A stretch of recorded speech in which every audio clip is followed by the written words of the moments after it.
Hello amazing learners, welcome to art theory master channel. और आज की वीडियो में हम जानेंगे कि ग्राफिक आर्ट, जिसे हम प्रिंट मेकिंग के नाम से भी जानते हैं, तो ग्राफिक्स या प्रिंट मेकिंग होता क्या है, जिसको हिंदी में छापा कला भी कहते हैं। ठीक है, प्रिंट मेकिंग और इसी को हिंदी में क्या कहते हैं, तो छापा कला, है ना, छापा कला। तो आज की जो क्लास रहने वाली है, इसके हम रिलीफ के बारे में बात करेंगे, डिस्कस करेंगे डिटेल में। ठीक है, और आज की क्लास बस इसी टॉपिक पे है और आपको बताया जाएगा कि कैसे क्वेश्चन आ जा रहे हैं, पुट अप हो रहे हैं एग्जाम्स में, चाहे वो आपका नेट का हो, डीएसएसबी, एनवीएस, केवीएस, यूपी, कोई सा भी एग्जाम हो। ठीक है, तो इससे भी काफी आपके क्वेश्चन पूछे जाते हैं, तो इसके बारे में देखिएगा। सबसे ज्यादा जो नेट में आते हैं इसी से आते हैं क्वेश्चन। तो देखिएगा, ग्राफिक आर्ट, जब हम प्रिंट मेकिंग की बात करते हैं तो हमें शुरुआत से देखेंगे तो शुरुआत में क्या होता है, जब हमारी ह्यूमन एग्जिस्टेंस, जो आपका मानव का अस्तित्व है, वो आता है। ठीक है, तो वो कहाँ से स्टार्ट होता है, तो वो हाथों के छापों से स्टार्ट होता है। कहाँ से, तो हैंड इम्प्रेशन। ठीक है, हैंड इम्प्रेशन हमें कहाँ से मिलता है, क्योंकि जो ग्राफिक है या प्रिंट मेकिंग है, उसका मतलब आप एक सरफेस से दूसरे सरफेस पर आप ट्रांसफर कर रहे हो, कोई इंक, कोई शाही या कोई भी ऐसी चीज, कलर वगैरह। ठीक है, तो वो आपके हैंड इम्प्रेशन से शुरुआत हुई, कहीं ना कहीं हमारी ग्राफिक, जिसको हम प्रिंट मेकिंग भी कहते हैं। ठीक है, हाथों के छापों से। जैसे इंडिया में बात करें तो सोहरो घाट। ठीक है, इंडिया में तो सोहरो घाट में जो है ये स्टार्ट होती है, जहां पर बिल्कुल मतलब जो केव होते, प्रागैतिहासिक जो गुफाएं थी, प्री हिस्टोरिक केव, उस पे हाथ छापे करते थे। ठीक है, कलर मिला के। और फिर उसके बाद धीरे धीरे जो है प्रिंट मेकिंग, जो ग्राफिक्स है, वो धीरे धीरे डेवलप होती है। सबसे पहले चाइना में। ठीक है, जो आपका चाइना है, वो सबसे पहले क्या करता है, तो जैसे वुड ब्लॉक होते हैं, है ना, उसको लेके आता है। ठीक है, जैसे वुड ब्लॉक हो गए, तो सबसे पहले चाइना में आती है प्रिंट मेकिंग। ये क्वेश्चन अभी हाल ही में भी आया हुआ था, 2 बार डीएसएसबी में और एक बार अभी, मतलब प्रीवियस ईयर के नेट के पेपर देखोगे, बहुत सारा क्वेश्चन आता है इसका। ठीक है, तो चाइना में सबसे पहले क्या आया, तो पहले तो कागज की खोज हो गई थी 105 में। ठीक है, पेपर जो था इन्वेंट कर लिया था चाइना ने अपना। और उसके बाद जो होता है उसका क्या होता है, उसके बाद चाइना ने इन्वेंट किया 220 एडी में। ठीक है, 220 एडी, ये 105 एडी रहेगा। ठीक है, ईसवी। और 220 एडी मतलब 220 ईसवी में चाइना ने वुड ब्लॉक, ठीक है, जो कास्ट चित्रण होता है, यानी कास्ट के जो छापे होते हैं, वो यानी जो एक ठप्पे होते हैं, मतलब आपने देखा होगा, मेहंदी आपने लगवाई होगी हाथ में, तो वैसे ही ठप्पे टाइप का बनाया था। ठीक है, तो लकड़ी के ठप्पे यानी वुड के ब्लॉक्स उसने तैयार किए थे, वुड ब्लॉक्स। ठीक है, तो चाइना में सबसे पहले ये सारी चीजें हुई। ठीक है, फिर बट आगे चलकर धीरे धीरे आगे इसमें और काम हुए। 8th सेंचुरी, 8वीं शताब्दी, उसमें 770 करीब में जो है रिलीफ पर बहुत ज्यादा काम किया गया, क्योंकि ये जो वुड ब्लॉक है यानी कास्ट ठप्पे के जो चित्र हैं, ये आपके रिलीफ में आते हैं, उभारदार सतह प्रणाली में आते हैं। ठीक है, तो इसके बाद जो होता है, चाइना थोड़ा सा डेवलप करता है। इसी बीच चाइना एक डायमंड सूत्र, हीरक सूत्र, जिसे हिंदी में हीरक सूत्र कहते हैं, हीरक सूत्र, इंग्लिश में डायमंड सूत्र कहते हैं। ठीक है, डायमंड सूत्र। ठीक है, तो ये स्टार्ट होता है, ये जो है फ्लरिश करता है, यानी ये जो बुक है ये प्रिंट होती है प्रॉपर, चाइना में पेंटिंग्स बनती है ना। इसके बाद क्या होता है, चाइना में मिट्टी के मूवेबल टाइप, ठीक है, मिट्टी के मूवेबल टाइप बनाए जाते हैं, चलचित्र जिसे कहते हैं हिंदी में। तो मिट्टी के बनाए जाते हैं चाइना में ही मूवेबल टाइप, बट होते किसके हैं, तो वो मिट्टी के होते हैं, है ना, मिट्टी के। और ये जो मिट्टी के चलचित्र थे, इसको पेइसेंग ने 1040 ईस्वी में जो है डेवलप किया था। ठीक है, ईस्वी मतलब एडी, है ना। इसके बाद क्या होता है, फिर आपके जर्मनी में जो गुटेनबर्ग है, वो भी आपके आते हैं और मूवेबल टाइप मेटल के इन्वेंट करते हैं। ठीक है, जर्मनी के कौन, तो आपके मूवेबल टाइप लेके आते हैं, जॉन गुटेनबर्ग। ठीक है, 1450 करीब में, 40 भी आता है कभी कभी, तो 1440 से 50 में गुटेनबर्ग। ठीक है, कौन से, तो गुटेनबर्ग जो जर्मनी के रहने वाले थे, ये लेके आते हैं मेटल के मूवेबल टाइप। ठीक है, मेटल के मूवेबल टाइप। और ये जो बाइबल छापते हैं ना गुटेनबर्ग, तो ये उस यूरोप की छापी हुई पहली बुक मानी जाती है। ठीक है, बाइबल वाली। Gutenberg movable, metal movable type, metal movable type. ठीक है, इसके बाद जैसे हिस्ट्री में थोड़ा थोड़ा सा ऐसे आ जाते हैं हम।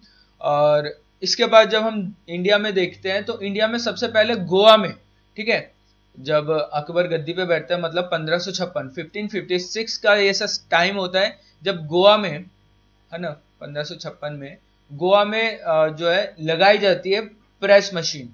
ठीक है, कौन सी प्रेस मशीन? तो आपकी प्रिंटिंग प्रेस मशीन लगाई जाती है, वो भी प्रमोशन के लिए। ठीक है, टू प्रमोट क्रिश्चियनिटी, बाइबल छापी जाती है, उसको प्रमोट किया जाता है। ठीक है, तो 1556 में गोवा में सबसे पहले प्रिंटिंग प्रेस लगाई गई। और आपको पता ही है सबसे ज्यादा क्वेश्चन पूछा जाता है बंगाल गजट का, जिसको हिक्की गजट भी कहते हैं, जो 1780 में आई थी। ठीक है, तो उससे पहले जो है गोवा में 1556 में आ चुकी थी प्रिंटिंग प्रेस। ठीक है, तो ये थोड़ा सा हमारा हिस्ट्री का बैकग्राउंड है जो हमारे ग्राफिक्स से रिलेटेड है। ठीक है, इसके बाद देखो ग्राफिक्स को हम जब अच्छे से पढ़ते हैं, प्रिंट मेकिंग को या छापा कला को और अच्छे से पढ़ते हैं, तो इसके जो सबसे ज्यादा क्वेश्चन आते हैं इस टेक्निकल पार्ट से आते हैं, जो आपको पता चलेगा। तो देखिएगा, इसके टेक्निकल पार्ट को अगर हम अच्छे से समझे, प्रिंट मेकिंग, ग्राफिक्स या छापा कला है क्या, तो ये करीब 4 टेक्निक्स हैं, है ना। 4 क्या है? तो टेक्निक है, जिसको हम एक एक करके पढ़ेंगे। देखो मेनली हमने ना बड़े से इसको कैटेगराइज कर दिया 4। अब देखो सबसे पहले आएगा आपका रिलीफ प्रिंट। ठीक है, रिलीफ जो उभारदार सतह प्रणाली होता है, ठीक है, उसको रिलीफ प्रिंटिंग में आ जाएगा वो। देखिएगा, सेकंड होता है आपका इंटैग्लियो। ठीक है, इंटैग्लियो, इंटैग्लियो जो मतलब अंदर की तरह धसी हुई होगी उसकी सतह, उसका सरफेस। ठीक है, जो भी आपका ड्राइंग या पिक्चर होगी। थर्ड वाला जो आता है आपका कैटेगरी, वो आता है आपका प्लेनोग्राफी। प्लेनोग्राफी, प्लेनोग्राफी इसमें क्या होता है, नई सतह हमारी जो सरफेस है, न उसे खोदना है न उभारना है। ठीक है, तो वो जो प्लेनोग्राफी है उस पर हम अपना इमेज बनाएंगे और उसी को अपना इंक और वाटर के रिपल्शन से अपने जो है पेपर पे ट्रांसफर कर लेंगे। ठीक है, तो ये प्लेनोग्राफी हो गया। और इसका अगर चौथा कैटेगराइज देखा जाए तो वो स्टेंसिल है। ठीक है, कौन सा? तो स्टेंसिल मेथड, स्टेंसिल। ठीक है, इसके अंदर हम सिल्क स्क्रीन को रख देते हैं। ठीक है, तो अब देखो ये हमने 4 कैटेगराइज करी है, relief printing, intaglio printing, planography और चौथा है आपका स्टेंसिल। ठीक है, तो रिलीफ के अंदर क्या क्या आता है? तो देखो DSSB 2021 का एक क्वेश्चन आया हुआ था कि रिलीफ प्रिंटिंग में वुड कट के साथ कौन सा आता है? तो लिनो कट आता है। ठीक है, लिनो और वुड कट ये इसी रिलीफ के पार्ट है। ठीक है, तो पहला कौन सा आ जाएगा इसका? वुड कट, वुड कट, जिसको हिंदी में कास्ट कट भी कहते हैं।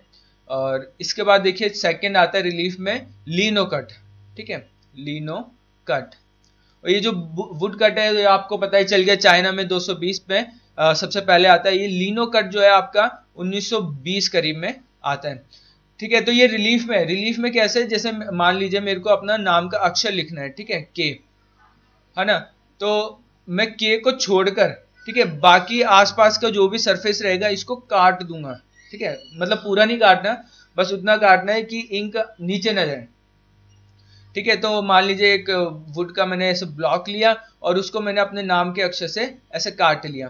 ठीक है, उसको काटने के बाद क्या होगा, है ना, ये काट लिया तो ये मेरे को ऐसे कुछ दिखेगा। और इसके बाद क्या होगा, मैं इसके ऊपर हार्ड रोलर, ठीक है, रोलर भी हार्ड चला के अपना पेपर पे इंक ट्रांसफर कर लूंगा।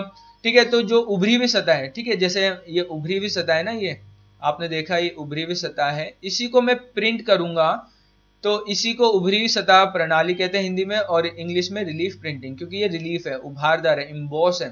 ठीक है, तो ये चीज ध्यान रखिएगा, है ना, ऐसे यानी थोड़ा सा आपको समझ में आएगा कि ये जो है आपका के वाला अक्षर है, इसमें जब मैं इंक लगाता हूँ, ठीक है, तो देखिएगा मैं अब इंक लगाने वाला हूँ। तो देखिएगा जहां पे मैंने इंक लगा दी हार्ड रोलर से, ठीक है, तो इंक हार्ड रोलर से ऊपर ऊपर वाली सतह पे लगेगी जो हार्ड मतलब टॉप सरफेस है। ठीक है, और जब मैं पेपर को इसके ऊपर रखूंगा या इसको पेपर के ऊपर रखूंगा, ठीक है, फिर मैं स्पूनिंग वगैरह करूंगा या मतलब सिक्के से रगड़ूंगा, तो उससे क्या होगा, प्रिंट यानी जो इंक है वो इस अक्षर से, इस टाइप से मेरा प्रिंट हो जाएगा पेपर पे। ठीक है, तो इसी को वुड कट प्रिंट कहता है, और लिनो कट भी सेम है। ठीक है, जैसे वुड कट है तो इसमें वुड का यूज करते हैं, और अभी क्वेश्चन भी आता है कि किस टाइप की वुड का यूज करते हैं, तो एंड ग्रेन। ठीक है, ध्यान रखिएगा जो वुड कट है इसमें हम एंड ग्रेन वाला वुड यूज करते हैं। ठीक है, जिसको हिंदी में अंतः ग्रेन भी कहते हैं। और लिनोकट में जो है रबड़ की शीट यूज करते हैं और दोनों का प्रोसेस सेम है, उभारदार। ठीक है, तो ये आपका वुड कट, लिनोकट, ये दोनों हो गए। इसके बाद देखिएगा इंटैग्लो की बात करते हैं। अब देखो वुड कट में तो आपने देख लिया कि उभरी हुई सतह।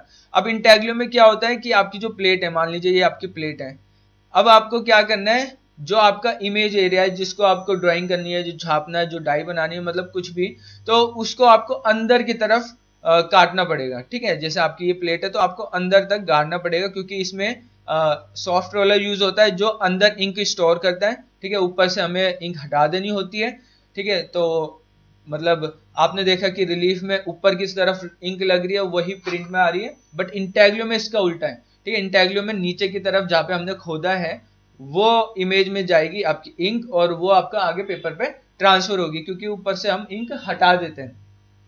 ठीक है, तो इंटैग्लो में ये रहेगा, जिसको अंतःसत्ता प्रणाली भी कहते हैं हिंदी में। और इसके अंतर्गत देखिएगा इंटैग्लो में क्या क्या आते हैं। तो इंटैग्लो को हम दो कैटेगरी में बांट सकते हैं। ठीक है, कौन कौन सी, तो देखिएगा एक तो हमारा एचिंग हो जाएगा। एचिंग में क्या होगा, जिसमें मतलब कटिंग के अकॉर्डिंग, ठीक है, काटना तो अंदर की साइड ही है ना, तो काटने का जो प्रोसेस है वो इसमें डिफरेंशिएट हो जाता है, जिसमें एक होता है आपका एचिंग, जिसमें हम एसिड का यूज करते हैं। ठीक है, एसिड मतलब अम्ल का यूज करते हैं। ठीक है, एचिंग में आपका एसिड यूज होगा, और इनग्रेविंग जिसमें आपके टूल्स यूज होते हैं, इनग्रेविंग। ठीक है, इनग्रेविंग में आपके टूल्स वगैरह यूज होंगे, है ना, जो आपका हेल्प करेंगे to cut particular metal surface. ठीक है, क्योंकि जो धातु की प्लेट होती है थोड़ी सी हार्ड होती है, तो इसमें ज्यादा आपका वो लगेगा टाइम वगैरह। ठीक है, तो इनग्रेविंग के अंतर्गत क्या क्या आता है, तो इनग्रेविंग में आते हैं आपके copper plate engraving, copper copper copper engraving आ जाएगा आपका इनग्रेविंग के अंदर। ठीक है, इनग्रेविंग, ठीक है, इसी के प्रोसेस, इनग्रेविंग के प्रोसेस के अंदर आ जाएगा कॉपर इनग्रेविंग, आ जाएगा आपका ड्राई पॉइंट, आ जाएगा ड्राई पॉइंट। ठीक है, ड्राई पॉइंट इनग्रेविंग। और इसी के अंदर आ जाएगा आपका मेजोटिंट। मेजोटिंट से आपके बहुत सारे क्वेश्चन आते हैं, मेजोटिंट। ठीक है, मेजोटिंट से पूछा जाता है कि हाफ टोन प्रिंटिंग कहाँ से होते, तो आपका मेजोटिंट से। रोलेट रोकर कहाँ पे यूज होते, तो मेजोटिंट में बहुत ज्यादा टाइम लगता है, बहुत ज्यादा मेहनत करनी पड़ती है ना। तो ये सारे इनग्रेविंग के प्रोसेस रहेंगे। ठीक है, कॉपर इनग्रेविंग, ड्राई पॉइंट और मेजोटिंट। ठीक है, इनका टाइम पीरियड पूछ लिया जाता है कभी कभी कि कब आए। ठीक है, तो वुडकट तो आपको पता है 220 में, लिनोकट 1920 में। एचिंग, ठीक है, एचिंग वाला जो प्रोसेस है ये आगे चलकर आपका जैसे लाइन इनग्रेविंग वगैरह आएगा, इक्वटिंग। तो इनग्रेविंग का जो प्रोसेस है ये जैसे कॉपर प्लेट इनग्रेविंग हो गया, ये 1430 करीब में आ जाता है। ठीक है, 1480 में आपका ड्राई पॉइंट आ जाता है, 1480 आपका ड्राई पॉइंट आ जाता है। इसके बाद आता है आपका मेजोटिन, जो 1642 में माना जाता है। ठीक है, 1642। ठीक है, ये तो आपके इनग्रेविंग के प्रोसेस हो गए। एचिंग में जो प्रोसेस होता है आपका एसिड का यूज होता है। इसमें क्या क्या आता है, तो आपका सबसे पहले आता है आपका लाइन एचिंग। ठीक है, लाइन एचिंग वही है, आपको एच करना पड़ेगा with the help of acid. आपको जो अम्ल है उसकी सहायता से अपनी प्लेट को काटना पड़ेगा। ठीक है, कटिंग। और सेकंड प्रोसेस है एचिंग का, कौन सा, तो आपका बहुत ज्यादा क्वेश्चन आता है कि रेजिन डस्ट का यूज किसमें करते हैं, तो इस एक्वा टिन में। ठीक है, तो कौन सा है, तो एक्वा टिंट। या आपसे क्वेश्चन पूछा जाता है कि एक्वा टिंट को मतलब रेजिन डस्ट का यूज किया जाता है, किस में यूज किया जाता है, बॉक्स कैसे गर्म करके, वो सारे इसमें आते हैं क्वेश्चन। ठीक है, थर्ड आपका आता है विस्कोसिटी। ठीक है, सबसे ज्यादा क्वेश्चन इसी से आते हैं, विस्कोसिटी से। विस्कोसिटी पूछा जाता है कि विस्कोसिटी कौन लेके आता है, तो डब्ल्यू हाइटर, स्टैनली विलियम हाइटर। और इंडिया में कौन लेके आया, तो कृष्णा रेड्डी। तो वो सारी चीजें आपको पता होनी चाहिए। ठीक है, तो ये आपके एचिंग के प्रोसेस रहेंगे। फोर्थ पे आप रख सकते हो वैसे कोलोग्राफ। ठीक है, कोलोग्राफ कोलोग्राफ में हम क्या करते हैं, तो एक पर्टिकुलर जो भी होता है आपका टेक्सचर उसको ले लेते हैं, है ना, 3-4 लेयर सरफेस में लेकर उसको कर लेते हैं, जिसको मतलब क्वेश्चन आता है कि कोलोग्राफ इंडिया में कौन प्रैक्टिस करता है, तो जगमोहन चोपड़ा। ठीक है, तो सारी चीजें ध्यान रखिएगा। तो ये आपके इंटैग्लो के प्रोसेस हो गए, जिसमें आपका एचिंग इनग्रेविंग चाहे कैसे भी कर रहे हो, वो आपके अंदर वाली सरफेस पे होगा और उसी पे आपकी इंक जाएगी और वो प्रिंट होगा। अब देखो प्लेनोग्राफी में कौन से प्रोसेस आते हैं, तो प्लेनोग्राफी में आता है आपका लिथोग्राफी। ठीक है, जिसको सैनफेल्डर लेके आते हैं, लिथोग्राफी। लिथोग्राफी। ये कब आया था? तो 1798 में सेनफेल्डर लेके आते हैं जर्मनी के। ठीक है, लिथोग्राफी का ही उभरा हुआ या डेवलप रूप कह सकते हो ऑफसेट प्रिंटिंग। ठीक है, ऑफसेट प्रिंटिंग। ठीक है, तो ये ऑफसेट ध्यान रखना, ये 1906 का रहेगा। और स्टेंसिल में आ जाएगा आपका सिल्क स्क्रीन। और इसी सिल्क स्क्रीन को हम जैसे आर्टिस्टिक लैंग्वेज में सेरिग्राफी भी कह देते हैं। ठीक है, तो दोनों एक ही चीज है।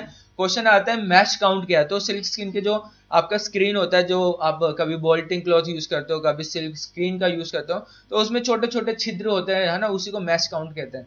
ठीक है, तो ये क्वेश्चन आता है। तो ये सारा ना आपका ग्राफिक का स्ट्रक्चर है जो आपको पढ़ना है। वुड कट और लिनो कट का ये मैंने आपको थोड़ा सा डीप में बताया, हल्का सा। बाकी ये पूरा आपका ग्राफिक रहेगा। ठीक है, बाकी जो भी रहेगा मैं आपको क्लासेस में बताऊंगा। ठीक है, क्योंकि जैसे ऑनलाइन क्लासेस चलते हैं तो वहां पे और ज्यादा डिटेल में इसके बारे में बताया जाएगा। ठीक है, और ज्यादा क्वेश्चन कैसे पुटअप हो रहे हैं एग्जाम्स में, कैसे आपको तैयारी करनी है, वो सारी चीज आपको जो है कोचिंग में बताया जाएगा। ठीक है, तो कोचिंग में आइएगा और पेड कोचिंग रहेगी, है ना, उसमें आप एनरोल कर सकते हो। ठीक है, और 27 से मैं नया बैच स्टार्ट कर रहा हूं, तो आपको अगर डेमो क्लास लेना है तो आप वहां पे आ सकते हो और डेमो लेके अपना जो है स्टडी, जो भी आपका गोल है वो क्लियर कर सकते हो इजीली। ठीक है, so thanks for watching this video. Description box में लिंक है टेलीग्राम ग्रुप का, जहाँ पे आपको पता चल जाएगा अब हर एक अपडेट के बारे में। ठीक है, और उसके बाद जो अगर आप इच्छुक हो, है ना, अगर आपको इंटरेस्ट है कि मेरे को पेपर क्लियर करना है, चाहे वो नेट का हो, JRF हो या DSSB, NVS, KVS, तो आप कोचिंग ले सकते हो। ठीक है, अगर आप सेल्फ एजुकेट पर इन्वेस्ट करोगे तो वो आपको बिल्कुल बेनिफिट देगा। ठीक है, चाहे वो आप कोचिंग के फॉर्म में लो या नोट्स खरीदो या कैसे भी करो, अगर आपको क्लियर करना है चीजें तो आपको टाइम देना पड़ेगा, मनी भी लगेगी, बहुत सारी चीज लगेगी, और पर्टिकुलर कुछ गाइडेंस मिल जाए आपको तो काफी हेल्प हो जाएगी। ठीक है, तो thanks for watching this video. See you in the next video.